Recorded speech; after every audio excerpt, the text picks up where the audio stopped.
So I recently made a video on Pascal's wager discussing why it is logically fallacious. And now I want to make a follow-up video discussing why Pascal's wager also is immoral. People who are actually truth seekers, they don't settle to believe things just because they feel good or just because they're safe. That is sort of the antithesis of being a truth seeker. We don't believe for personal gain. We aren't satisfied to hold positions that are irrational, positions that are not based on evidence, because you can't really arrive uh, at a sense of, we can't be satisfied that we are actually seeking the truth while at the same time just swallowing logical fallacies and just deciding that we're going to believe things out of incredulity. So there's a big gap between real truth seekers and people who are not truth seekers.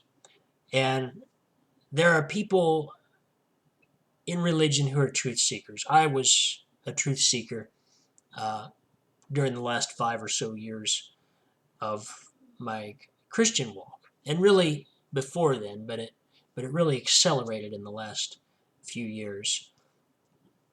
You can start in religion with being a truth seeker, but if you keep following that path, you don't stop. Your path doesn't end in religion. So the difference in being a truth seeker and not being a truth seeker. People who aren't truth seekers, I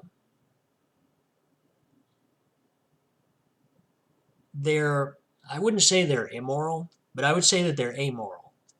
And amoral means that you're just not primarily concerned with with the morality of your actions and of your beliefs. If what's actually true is not what motivates you to find that out, then what does motivate you? And in this case, and maybe in every case of not embracing truth seeking, of being satisfied with something less, uh, it in every case that I could think of would have to be some selfish reason, whether it's just uh, complete apathy, or whether it's fear, whether it's feeling that we're going to benefit from just benefit in some way from holding a position and just trying to drill it into our own heads that it's true. Just playing make believe because it's comfortable to do so and it makes us feel safe and warm and good.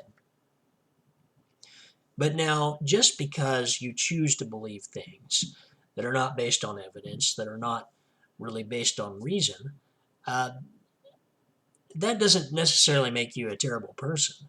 There are lots of things that people believe in that really they have no far-reaching consequences for the world around them. They might hurt the person that holds those beliefs, but they're not really hurting anybody else. Like, say, I don't know that much about astrology, but from what I've seen, people who believe in astrology, they don't they aren't necessarily hurting anyone else, because I haven't personally seen any horoscopes that tell you to go out and stone anybody or to just adopt some unhealthy attitude. Um,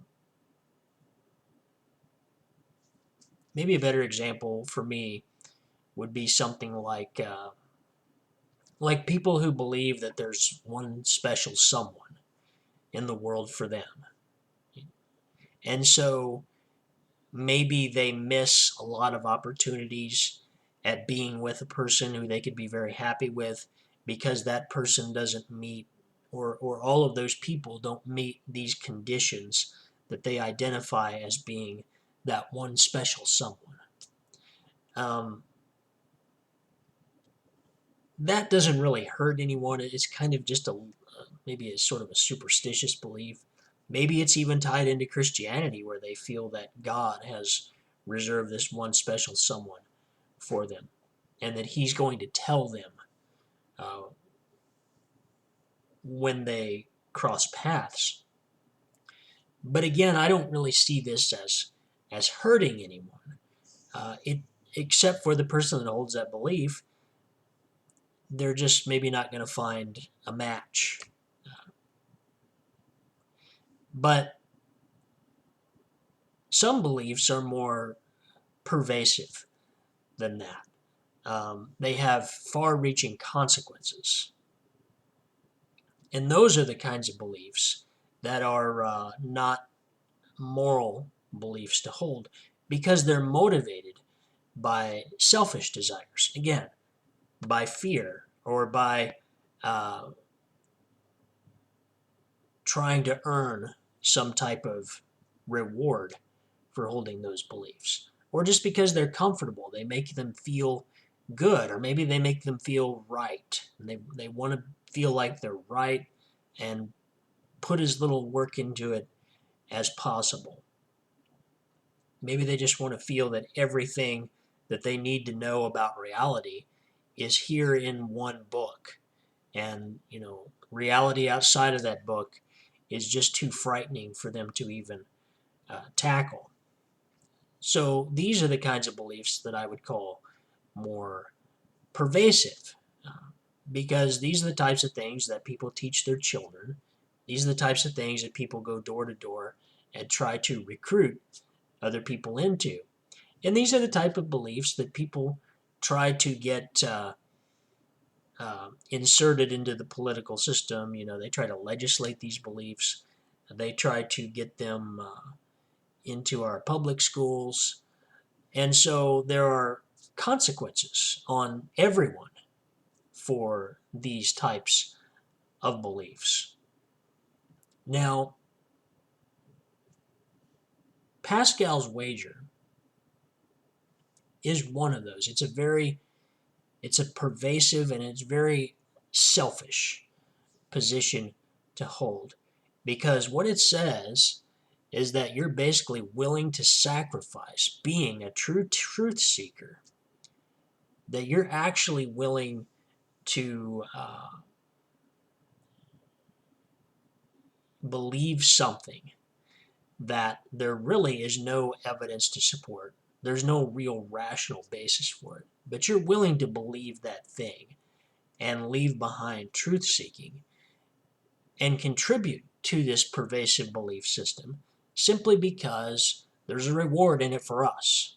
That reward may be, treasures in heaven, or it may simply be that we're able to get through life without fearing this horrible place, these horrible consequences that we will be subjected to if we don't place the wager on Christianity being true.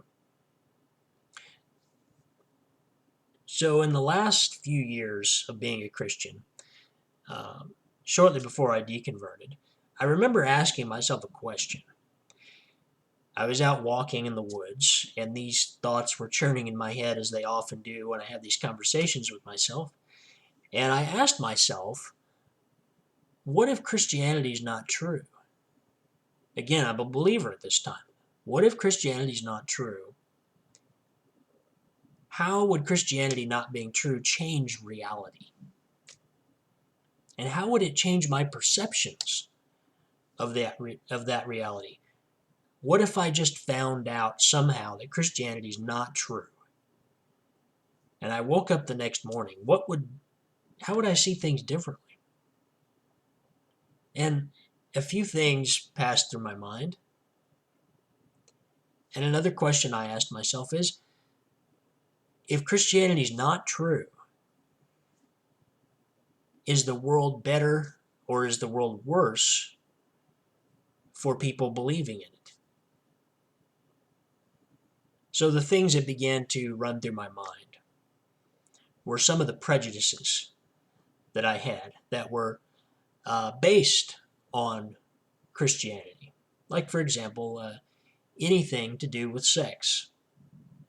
Because my beliefs were that sex is reserved for a man and a woman within the parameters of a a marriage. And any sex outside of that was just a sin. It was adultery in God's eyes. And not just the act of sexual intercourse, but, any other form of sex, not to mention looking at someone and having things in your imagination like sexual desires for that person, um, or wanting, just thinking about someone in a sexual way.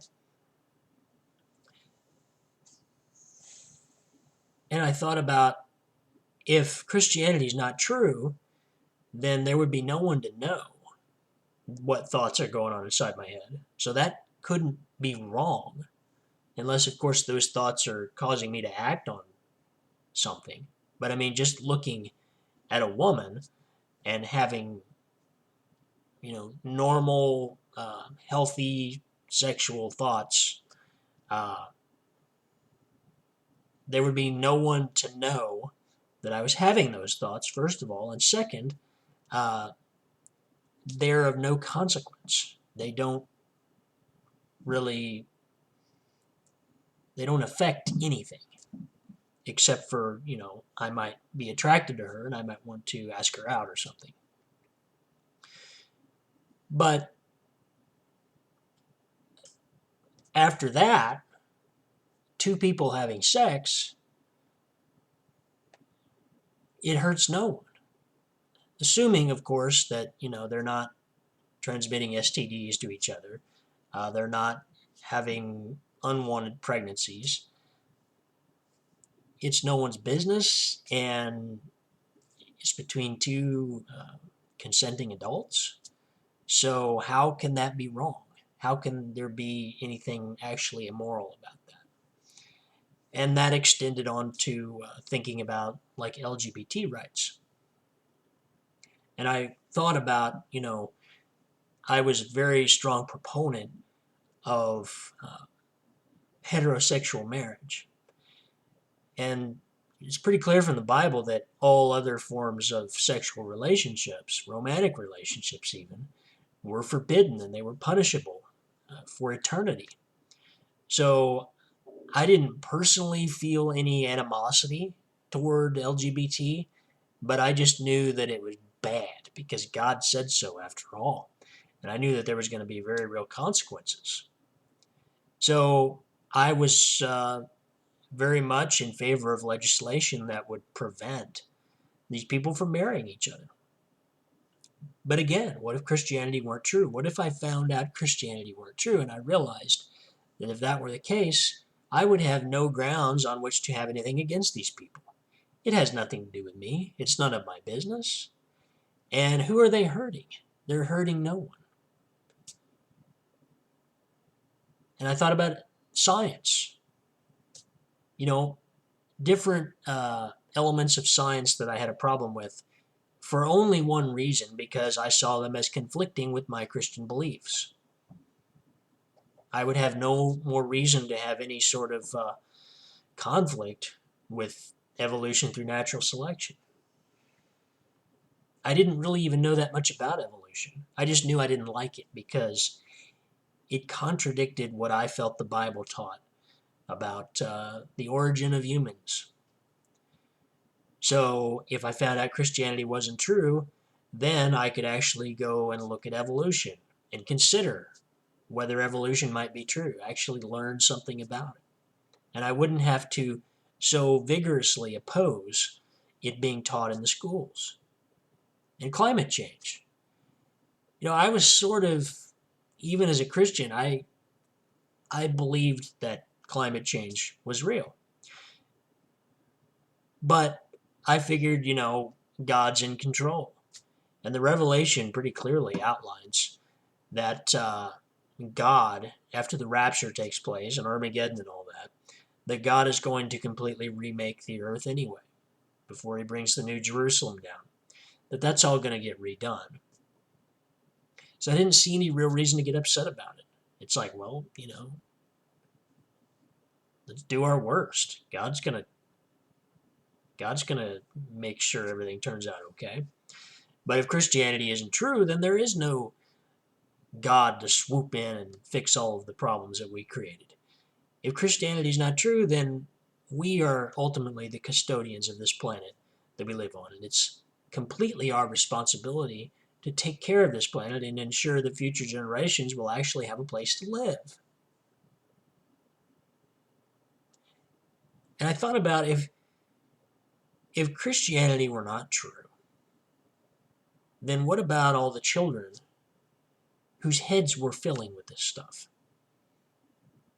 And these children, they don't even have a chance, or very little chance, of getting out of this. They just grow up presupposing all the things that their parents teach them, and they're slaves to it. And they're afraid of critical thinking. They're afraid of truth seeking because they're captured within that box of religious dogma that won't allow them to actually look to peer beyond those walls for fear of repercussion. So these are the kinds of things that we are filling children's heads with. We're robbing them of their potential. We're robbing them of their ability to think freely. And we are just creating robots to be born, to live, and to die in this world, and to expect an afterlife that doesn't exist, to sacrifice all the things that they could have in this existence for an existence that there is no evidence to suggest actually exists. And I thought about morality. Well, if I discovered that Christianity was false, how would that change me morally? Would I suddenly start raping and pillaging? Would I murder my parents at that point? And I realize that that's absurd. That I'm the person I am because that is the most advantageous way to be. That it's not from some selfless, I'm sacrificing myself to God and that's the reason why I act morally. I realize that it just pays to be moral. It pays to be considerate of others. It pays to treat others the way that I would want to be treated and the way that I know they want to be treated. And it makes the world better when everybody is acting the same way.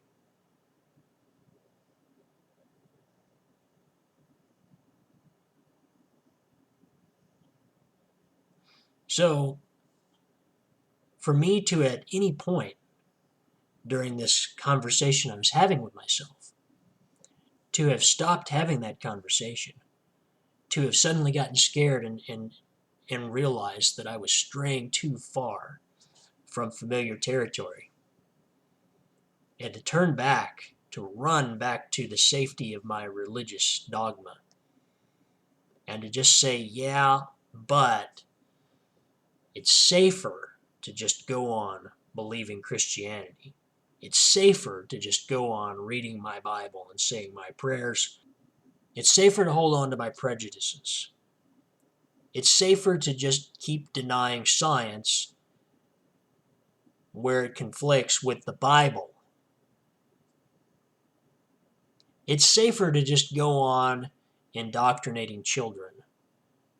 Because if I stop, that might come back on me. There might be consequences for me in that. It's safer to just go on being irrational and to not demand a standard of evidence for my beliefs. Now, those are not the words of someone who's a truth seeker. And that is why Pascal's wager is just a morally bankrupt position. It's logically bankrupt. It's morally bankrupt. And sorry, Pascal. So that's Pascal's wager. And leave me some comments, like and subscribe, follow on social media, Twitter, Facebook, etc. And thanks for watching again, and see you next time.